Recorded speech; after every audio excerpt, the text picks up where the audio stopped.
It's really so stupid and simple. But I think that some people will understand. She thinks I'm stupid and simple. No, Is that what you're trying to say? No, is that, if he says he's going to meet you on the corner of 86th Street and Broadway on the northwest side of the street, at 2:05, he's going to be there. If he's not there, something happened, And for someone who didn't have a lot of people showing up in the right way at the right time, in times that they said they would, it's the world. But other than that, he's one of the most... That was good. You can stop there. That was good. Okay, I'll stop there. Stopping. Can't run this place much longer. I was thinking I'd sign it over to you. I'm going to Mars. You're not actually going, Alex. I am going. But I'm giving this to you. I don't want it. What I feel about the movie is that it's got all these like really great hidden subliminal messages, like in like a great container of just entertainment and romance and beauty and, dysfunctional family dynamics, which is always my jam. You're making a fool out of yourself. Out of all of us. Why do you even care? I do think that one of the big messages is that, we're gonna have problems wherever we go. Wherever you go, there you are. And even if you go to Mars, you're still gonna be struggling with the same stuff. I think that, the concept of going to Mars for me is very much a metaphor for thinking that there's a planet B, as well as like a life B. And I think it's very resonant to talk about that right now, especially with what we're dealing with climate here. And I think that everybody learns something. I think this is a family that, something catastrophic has happened in this family that you don't know really until much later on, and they've kind of fractured and gone all the way in their different corners, which happens often in families, when tragedy hits. And the goal is, to come back together and to understand that, like, we desperately need each other. We desperately need the earth. And then there's, like, this wonderful romance. And to me, it was a real love letter to the planet. And I think that was sort of the biggest picture idea for me. It's always been really easy to direct Kevin because, he's brilliant, first of all. And he takes notes really well, although he doesn't necessarily like notes, he will take them well. But, look, we didn't have any trailers, we didn't have anything, you know what I mean? And I think that the fact that he was okay with everything made it okay for everybody else on set to be like, okay, there's no trailers. I think if my wife wasn't the director, I probably would have been a little more cranky. Yeah, right, exactly. But yeah, I love directing Kev. Kyra, I think, has had good times acting and bad times acting, and sometimes I think has, in a way, had some challenges sort of navigating the mother actress thing, because a lot of times an acting job is something that takes you away from your children. Don't put words in your mouth. Yes. And when she started directing, our kids were already, pretty much cooked and out of the house. And I've never seen her unhappy on a set when she's directing. She just absolutely adores doing it. And you can't help being a crew member or a cast member not to just kind of get swept up in that. I love everything about it, truly. I love being in charge of the storytelling. I love to see everyone get excited by a shared vision. I love making a safe space that feels important. And I love people feeling appreciated and seen. And I think that, you really win all the way across the board when you acknowledge people's hard work and understanding what they do. And I think that comes from being an actor for so long and really understanding soup to nuts what everybody does and appreciating what everybody does. And I love, most of all, bringing out the best possible performances in the actors. And I really think that's my sweet spot. I loved his work. I knew him from theater in New York. I hadn't seen his movie work. He's still to this day. Well, it's a corny story. You want to hear the corny? And it's actually a true story. Is that her mother was a theater buff, New York they're born and raised in New York, and would go to the theater a lot. I was doing a lot of off-Broadway, and kind of like one after another. And she had seen me in a couple of plays, and said to Kyra when she was 12, there's this actor that I think you should see because I think he's good. And she got tickets to a play that I was in that her and her brother went to. And her and her brother ran into, I was in a deli in between a matinee and the evening performance, and she said, he said to her, go up and tell him. Kyra said, that's the guy from the play. And so this little girl came up and said, I thought you were really good in the play. That's actually the first time that we met, technically. He didn't remember though. When we worked together, I was like, "Do you remember I came out to you when I was 12?" He was like, "No, I don't remember." And then I watched his career, obviously, as years went on, and I actually screen tested for a bunch of movies that obviously I never got. And then when we went to go work together, I was like, "Oh, we were meant to work together." Like I literally remembered what happened was on Lemon Skies, he fell out of the project for a minute. I got cast. I auditioned. I got cast.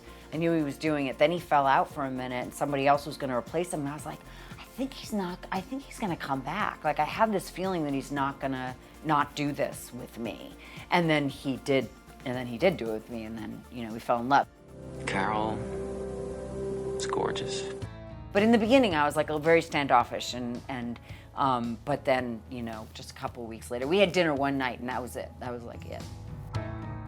It was a nice dinner. I opened the menu and said, I can't believe these prices, and he instantly fell in love. I was like, oh my God, this place is really expensive. Wow, a girl that actually looks at the prices. She's a keeper. I'm gonna marry her. I'm gonna marry her, yeah, exactly. She was a knockout. I mean, if I'm being perfectly honest, like that, it sort of was shallow in that kind of way. But I also knew that I could also tell immediately, and this would definitely have been a deal breaker, that she was an amazing actress. And I just don't know that I would have gotten into a relationship if I wasn't completely enamored with her work and with her, on set sort of vibe and professionalism. And I could see how she was taking the work so seriously.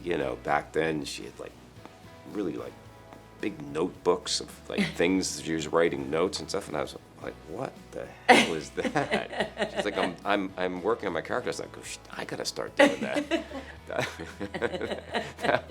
I gotta jump on that, man.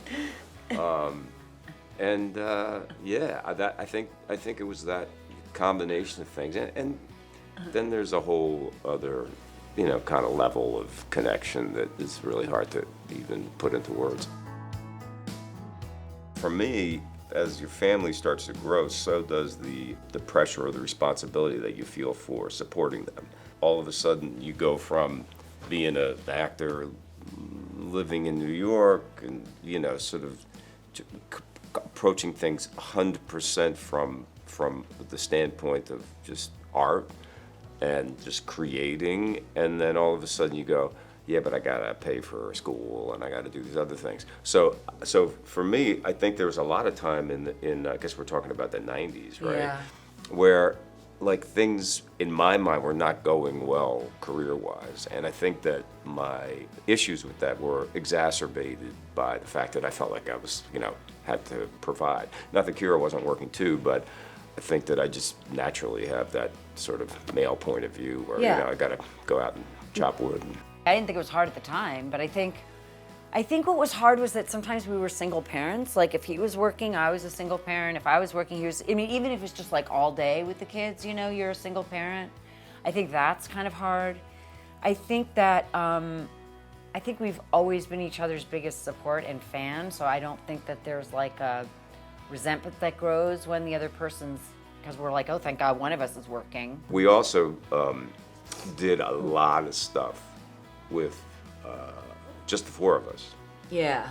And that has really sustained. I mean, we're Yeah. very, very close. They have significant others now, but the four of us are still very, very close, and we're very connected, which is something great. I mean, watching them grow up and seeing how cool they are and how much I admire them, like utterly, and how they cope with the hard stuff too, you know? I mean, that's such a huge part of life is, it's not being free from the problem, it's the freedom in the problem. Like somehow, it's like not freedom from the storm, it's freedom within the storm. Like there's some way in which like you can navigate the storm and sort of watch them and go like, God,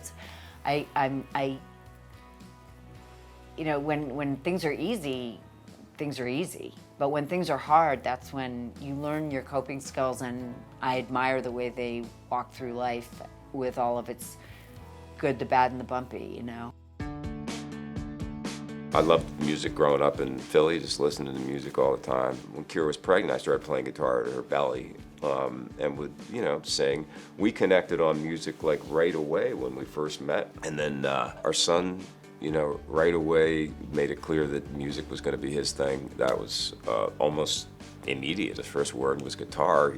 It was just it was just there. Sosie has always been musical, but she sort of has come to it a little bit more and has really started to sing a lot more. And so, yeah, it's just something we do. What it all comes down to. Yeah, it's fun. It's really fun. It kind of like in lieu of conversation, it's really fun to hang out and play music. Yeah, the sort of performative aspect has really been, Kev's been like kind of, you know, doing that kind of stuff with us, like saying, you know, oh, we should sing this song together, blah, blah, blah. And, you know, and it's ended up being really fun. You know, it's funny because we've been doing the like Oscar rounds and stuff like that. People are like, we love your Instagram. We love you singing with the goats. We're going home. Kevin and I are like, great. Been to the Go movies see our in the last movies. 40 Go see years? or watch our TV show. But, you know, it makes people My happy. favorite thing you've ever done. I know, right. It's a Philly thing. I just wrote a song called "It's a Philly Thing" and recorded it. Actually, I don't know, probably 4 months ago. But we partnered with my foundation, 6degrees.org, partnered with this thing called Rock to the Future, which is a Philadelphia-based organization that provides music lessons and instruments to underserved kids in the Philadelphia, where I grew up in Philly. They're doing really well and they're expanding. And my hope is that they could be a rock to the future all over the country. You know? And you know what I'll say about, generally speaking, about, you know, organizations that serve people that are, there's always somebody worse off than you, always, always, always, and there's always something to do. So just pick something, anything, and, Right. you know, get involved. We just keep rolling along. You know, I mean, we're always trying to plan, but I don't think we do a lot of looking back. And I think we just kind of say, what's up today? You know, that's what we've kind of had to do because our lives are so up in the air. Being, you know, actors and not knowing where you're going to be working next and what your next paycheck is going to be, living paycheck to paycheck. All those things have made it very hard to just. We don't often stop. We just keep, you know, waking up and saying, what are we going to do today?